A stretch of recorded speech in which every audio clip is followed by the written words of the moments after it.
Bonjour et bienvenue à ce journal de 7h à la une de l'actualité de ce samedi. Il est enfin l'heure pour le championnat d'Afrique des Nations CHAN 2025. La compétition débute cet après-midi jusqu'au 30 août. Une compétition réservée essentiellement aux joueurs évoluant en club sur les continents. 19 sélections nationales africaines s'affronteront au cours de cette édition organisée par le Kenya, la Tanzanie et l'Ouganda. Les matchs d'ouverture opposera la Tanzanie au Burkina Faso à partir de 18h. On en parlait au début de ce journal. Également, au sommaire de votre secteur, 400 tonnes de marchandises composées de vivres frais, boissons, viandes, sauces et autres produits abandonnés dans des entrepôts de la DGDA à l'aéroport international de Ndjili viennent d'être incinérés au centre d'enfouissement dans la commune de Lancélé. Ces produits abandonnés pendant plusieurs mois faisaient déjà des moisissures. Les images à suivre dans ce journal. Et enfin, bientôt des amendes sévères et des interpellations pour tout abandon de déchets dans la rue, beaucoup plus pour ceux qui vendent sur la voie publique. Des sanctions concernent aussi tous les tenanciers des bars qui vendent des boissons alcoolisées en dehors des heures prévues. Des sévères mises en garde viennent d'être lancées par le ministre de l'Urbanisme en charge de la politique des villes. Vous suivrez Tengue Telito dans un instant. Voilà tout pour le titre. Mesdames et messieurs, encore une fois, bonjour et bienvenue si vous nous rejoignez à la radio-télévision nationale congolaise.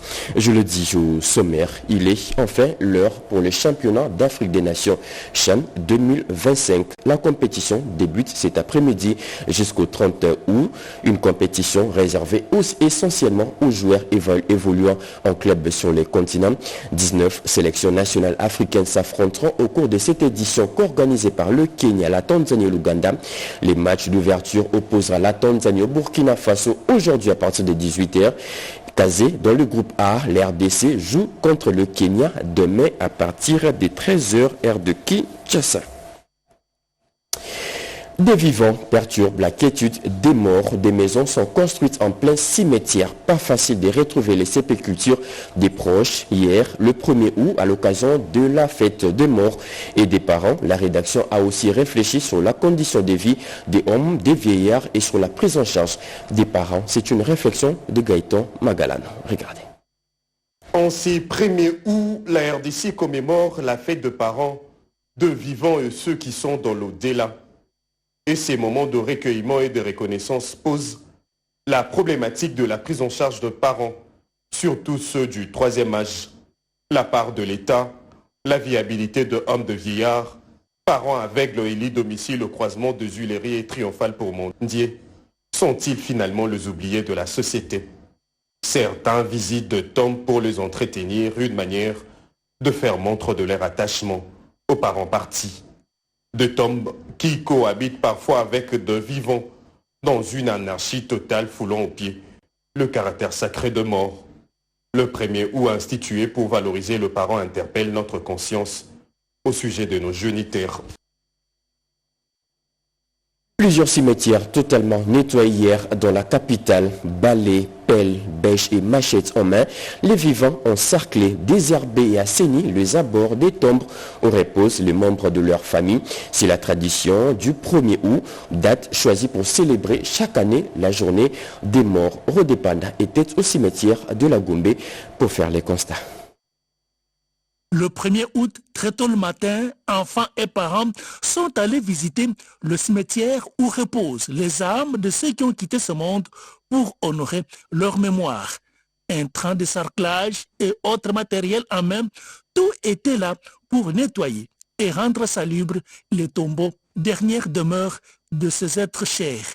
Les souvenirs avec douleur de séparation ne retiennent pas le larme. C'est toute la consternation répétée. La symbolique est très nécessaire de venir déposer une gerbe de fleurs et de prendre soin de leur tombeau, de penser à ceux qui nous ont quittés. Je m'inscris dans la journée où il faudrait quand même reconnaître ceux qui nous ont quittés et venir un peu entretenir l'endroit, essayer de partager dans le passé la circonstance qui a eu lieu. Alors ça nous interpelle, nous devons nous préparer dans cette vie, parce que nous ne sommes que de passagers. Nous devons nous préparer, parce que lorsque nous serons morts, lorsque nous serons enterrés, que l'on puisse être dans les bonnes conditions, qu'on puisse être accueillis dans le paradis. Les fleurs, gestes d'affection ont été déposés pour perpétuer le revoir. Quelques-uns qui sont passés par les cimetières de la Gombe ont réitéré le sens de cette journée et les gestes posés. Et en nouvelle, les RDC commémore aujourd'hui, samedi 2 août, la journée nationale du Génocauste. C'est la 3e édition. Une journée créée pour faire reconnaître à l'international l'existence d'un génocide économique au Congo. Objectif, obtenir une mise en place d'un tribunal international pour la RDC.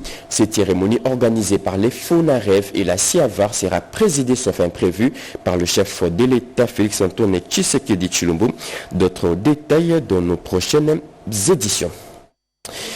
Le Parlement israélien veut raffermir ses liens avec le Parlement congolais. C'est ce que l'on peut retenir du tête-à-tête entre le président de l'Assemblée nationale congolais, Vital Kamerhe, et son homologue israélien. Les échanges ont eu lieu à Genève, en Suisse. Annie Balaka nous en parlait. À la suite de leur précédente rencontre tenue le 2 mars 2025 à Jérusalem, le président de l'Assemblée nationale de la République démocratique du Congo, l'honorable Vital Kamerhe, a retrouvé le jeudi 31 juillet à Genève son homologue israélien Amir Ohana pour un entretien en tête-à-tête en marge de la 6e conférence mondiale des présidents du Parlement de l'Union interparlementaire placée sous les thèmes coopération parlementaire et multilatéralisme en faveur de la paix, de la justice et de la prospérité pour tous. À cette occasion, les deux présidents de chambre ont salué les avancées enregistrées dans la mise en place du groupe d'amitié RDC-Israël ainsi que d'autres initiatives conjointes en matière de diplomatie parlementaire et de coopération bilatérale. À la demande de son homologue congolais, le président de la Knesset a exprimé sa disponibilité à faire office de trait d'union entre les exécutifs des deux pays en vue de favoriser l'émergence des passerelles de collaboration dans les secteurs de l'agriculture, de l'éducation, de l'énergie et des industries extractives. La question des conflits armés en République démocratique du Congo et au Moyen-Orient a également retenu l'attention des deux personnalités qui ont réaffirmé leur engagement commun à la paix et à la recherche des solutions durables aux crises qui affectent leur peuple. Ils ont souligné certaines similitudes structurelles entre les deux conflits, lesquels appellent une mobilisation internationale accrue ainsi qu'une lecture lucide et concertée des enjeux sécuritaires régionaux au regard de leurs répercussions sur la stabilité globale. Les deux parlementaires se sont accordés sur la nécessité de capitaliser les acquis de cette 6e conférence mondiale des présidents du Parlement, en particulier en ce qui concerne les défis sécuritaires propres à chacun de leurs pays. À cet effet, une mission parlementaire de la Knesset à Kinshasa a été envisagée. Peu avant de quitter Genève, le président de l'Assemblée nationale Vital Kamerhe a assisté à la session marquant la clôture de la 6e conférence mondiale des présidents des parlements dont la prochaine session se tiendra en 2030. Restons momentanément à Genève, en Suisse, pour vous parler de la clôture de la 6e conférence des présidents des parlements. Plusieurs décisions ont été prises lors de ces assises qui ont acté pour la paix et la démocratie à travers le monde. Le président du Sénat, Jean-Michel Samaloukonde, qui a aussi pris part à cette rencontre, revient sur ces décisions phares. Janine Talenga nous en parle. C'est sur un engagement renouvelé à œuvrer en faveur de la démocratie, de la paix et du développement durable à travers le monde que les rideaux sont tombés sur la 6e conférence des présidents du Parlement à Genève en Suisse. Les deux chambres du Parlement congolais qui viennent en appui à la diplomatie menée par le président de la République ont participé à cette rencontre internationale organisée par l'Union interparlementaire et axée sur un thème majeur. Le président du Sénat, Jean-Michel Samaloukonde, chef de la délégation congolaise, revient sur le temps fort de ces assises. Le thème qui avait été retenu, c'était la coopération parlementaire et le multilatéralisme en faveur de la paix, la sécurité, la justice, mais aussi la prospérité des peuples. À côté de la diplomatie agissant de son Excellence, Monsieur le Président de la République, son Excellence Félix Antoine Tshisekedi, le Parlement vient en appui avec sa diplomatie parlementaire. Donc c'était l'occasion pour nous d'abord de participer à ces grands échanges qui font un constat sur les problèmes au niveau mondial, les avancées et là où il y a des efforts à fournir. Pour les speakers de la Chambre des sages, cette rencontre de haut niveau était une occasion pour les deux chambres du Parlement congolais de porter la voix du pays Nous avons profité de parler de la question sécuritaire à l'est de la République démocratique du Congo. Sur cette question qui préoccupe tant nos populations, cette sécurité à l'est de notre pays. Et les différents processus dans lesquels nous sommes engagés, notamment celui de Washington, les discussions de Doha, mais déjà tous les engagements qui étaient pris au niveau africain, avec l'Union africaine, la facilitation, la SADC et l'EAC, de manière à ce que nous puissions avoir l'appui et l'accompagnement de l'UIP dans ces différents processus. Des représentants de l'ONU, des organisations internationales et de la société civile ont également pris part à ces forums parlementaires qui a débattu plusieurs thèmes majeurs. Il n'y avait pas d'entrée, pas de sortie les jeudis derniers dans plusieurs ports fluviaux de Kinshasa. Ces ports pointés du doigt comme siège de banditisme et d'insécurité ont été complètement bouclés par les éléments de FARDC de la police. Bilan de l'opération, des arrestations de 747 personnes, dont 27 femmes, des saisies de bidons d'alcool d'indigènes et des sacs de chanvre. Des personnes arrêtées ont été acheminées immédiatement à la 14e région militaire. Robert Ndaï Sensei a assisté à la présentation de ces inciviques. Joli coup de filet des forces armées de la République et de la police nationale congolaise, 747 personnes, dont 27 femmes et plusieurs jeunes interpellés, des bidons d'alcool indigène et 14 sacs de chanvre saisis. C'est le bilan de la patrouille mixte FARDC-PNC organisée dans les différents ports qui longent le fleuve Congo. Respectant la loupe les instructions de la haute hiérarchie militaire et policière, les commissaires divisionnaires, le général Israël Kantou Bakoulou et le général de brigade Thierry Ilunga ont mené cette opération afin de sécuriser cette partie de la ville de Kinshasa. Pas de limite pour rechercher les inciviques. Olanda Bango, qui ne retransmet la Bango à Soukou. Mandat suprême, a ordonné qu'il n'y a pas de tout ça là. Biso to kolembate, on a sima, il y a Libeko, il y a Mboka, on a sima, il y a Mikini, il y a Bakondi. Aho to kangilelo, ali, soki basika to kino bakina kusambisa bango. Atie bango bisika bakoma la kwa zonga malamu na communauté. Eza malamu. Mais soki bazonga sur la communauté, avec mikolo ngé sila, bazonga sur la communauté. Ce bouclage est mené sur base de plusieurs renseignements bien fournis. Les forces de l'ordre sont allées à l'assaut pour maîtriser ces hors-la-loi qui sèment l'insécurité et le banditisme sur les avenues Poids Lourds, Flambeau et le centre-ville de Kinshasa. Les meneurs, bien connus, ont transformé les ports en refuge après leur forfait. Ces suspects ont été acheminés au quartier général de la 14e région militaire pour qu'ils répondent de leurs actes. L'RDC sera de nouveau honoré à Californie, aux États-Unis d'Amérique. La deuxième édition des DRC Forum California ouvre ses portes le 26 septembre prochain jusqu'au 2 octobre. Lors de ces travaux, l'RDC sera présenté comme pays solution dans la transition énergétique. Pour l'heure, à Kinshasa, les préparatifs se poursuivent pour la réussite de ces rendez-vous. Séverine Pascal Katanda et Bijoué Kamba nous en parlaient.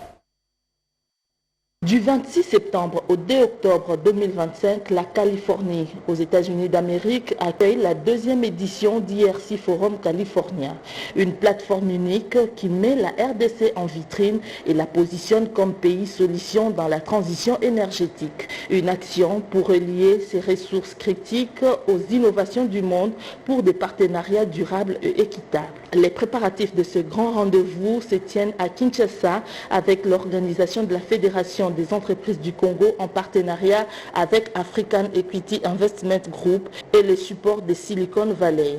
Lino Shimba, le chairman of DRC Forum USA, a rencontré le secteur privé pour un accès à un réseau exclusif d'acteurs économiques et institutionnels de la Californie et des États-Unis d'Amérique. La République démocratique du Congo est un pays solution et joue un rôle primordial dans la transition du monde vers l'énergie propre, l'énergie verte, l'énergie durable.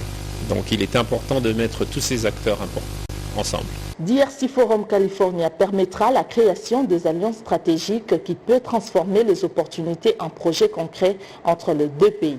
Je me réjouis de rassurer à tous les participants pour la deuxième édition et surtout en Californie, là où se trouvent tous les grands startups du monde.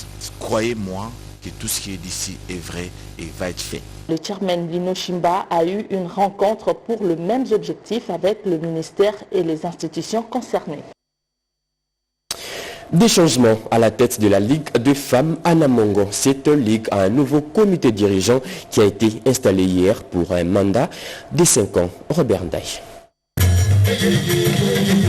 Le nouveau comité de la Ligue nationale de femmes Anamongo a été installé ce vendredi 31 juillet 2025 lors d'une cérémonie riche en couleurs, marquée par des moments forts et un engagement renouvelé en faveur des droits des femmes. La nouvelle équipe est dirigée par Cécile Edungu qui présidera à la destinée de cette association pour un mandat de 5 ans. En tout cas, pendant mon mandat, pendant que je suis là, les femmes Anamongo accompagneront toujours le président de la République, Félix Antoine Tshisekedi Tshilombo.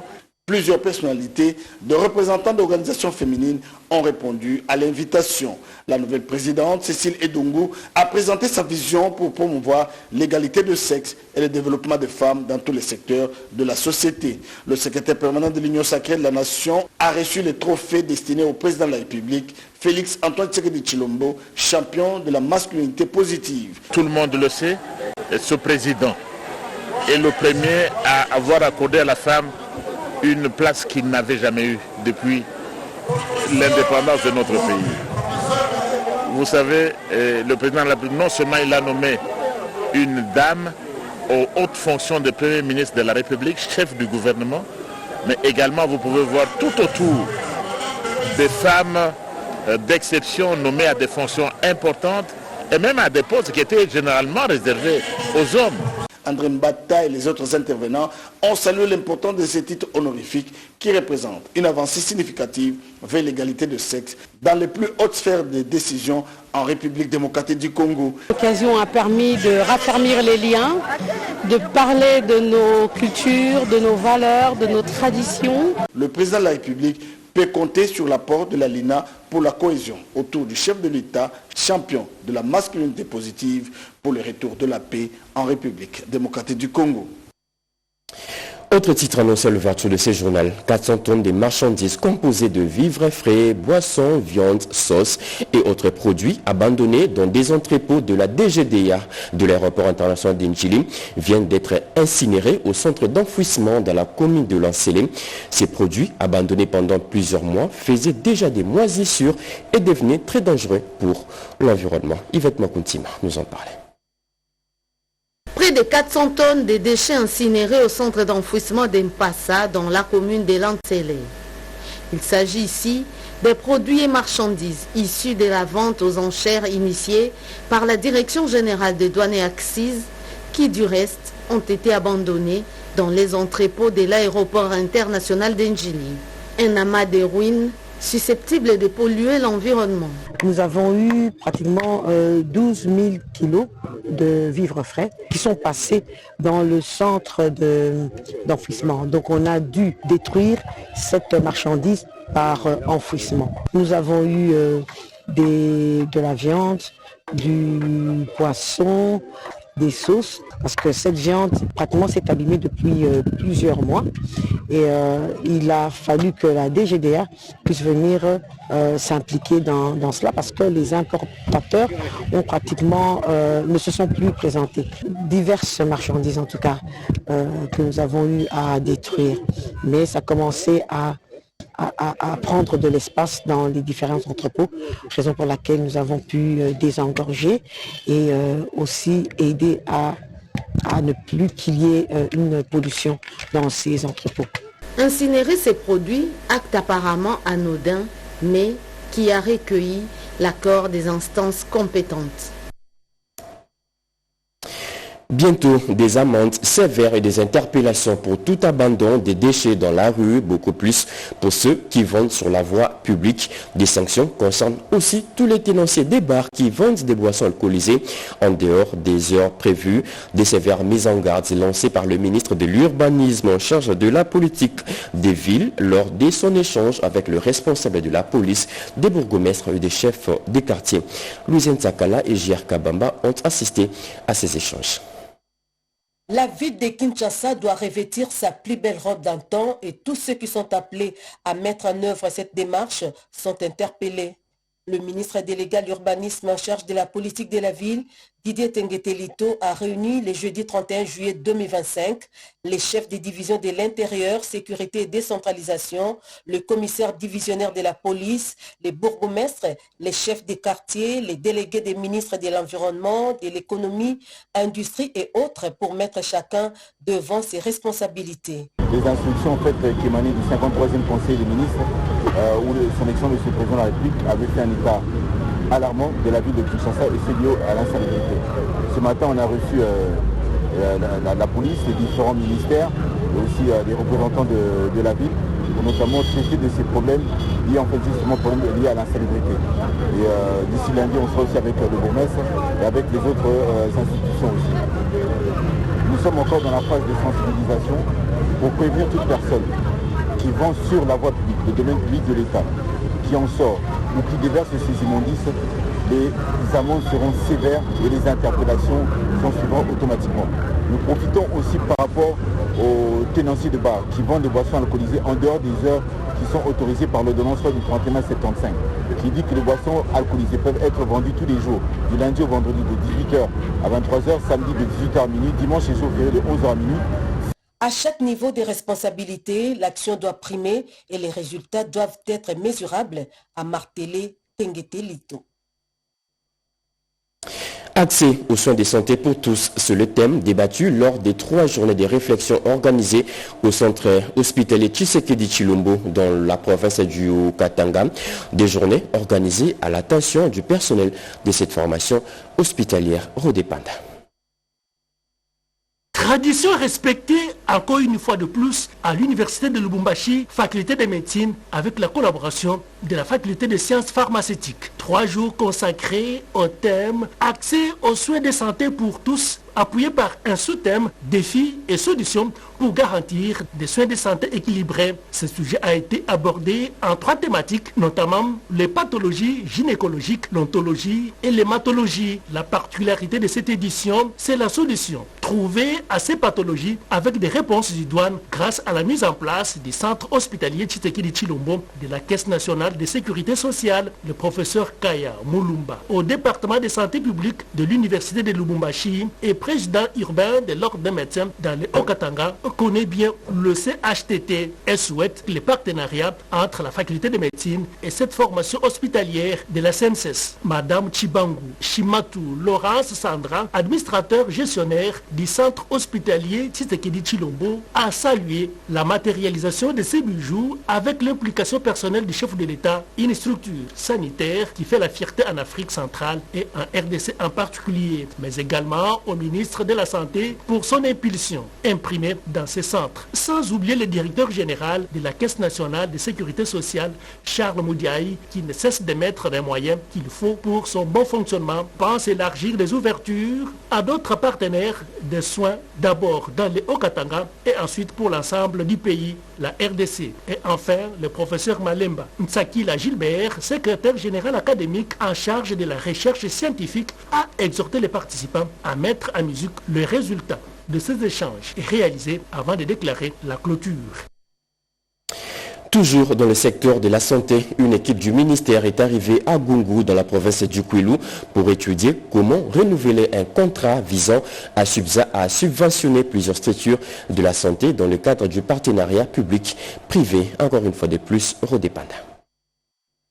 Subventionner les structures de santé sur l'étendue du territoire national, c'est un mécanisme mis en place par l'État congolais pour permettre l'accès de la population à des soins de santé de qualité, gage de la couverture santé universelle. Et dans le cadre du partenariat public-privé, le ministère de la Santé publique a signé une convention avec la communauté des églises du Saint-Esprit du Congo ESECO, qui a en son sein la branche de la santé pour la subvention et la prise en charge des malades dans les territoires de Gungu et à Kinshasa, la capitale. Au terme de l'échéance de cette convention, le ministère de la Santé a dépêché une équipe sur le terrain pour évaluer et présenter les réalisations avant d'envisager un renouvellement.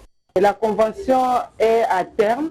Nous étions dans les 2 provinces, Kinshasa et Kwilu, précisément dans les territoires Nous étions sur terrain pour évaluer les activités de chaque structure. Équipe mixte composée de cadres de la direction établissement des soins et partenariat du secrétaire général à la santé publique et hygiène, ainsi que les membres de l'église du Saint-Esprit au Congo.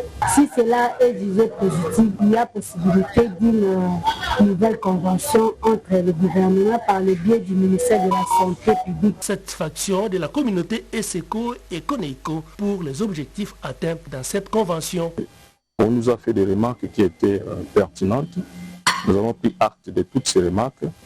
Nous promettons que prochainement il y aura une bonne amélioration. Tous les souhaits de l'ESECO et de l'ensemble de la population bénéficiaire ultime dans ces partenariats de prise en charge sanitaire et d'accorder la continuation pour le salut des vies humaines. Ils ont rendu toute une nation fière. Les léopards karaté ont raflé plusieurs médailles lors du championnat d'Afrique de karaté qui s'est tenu à Abuja au Nigeria. Ces vaillants ambassadeurs de la RDC ont regagné Kinshasa la tête haute. Regardez.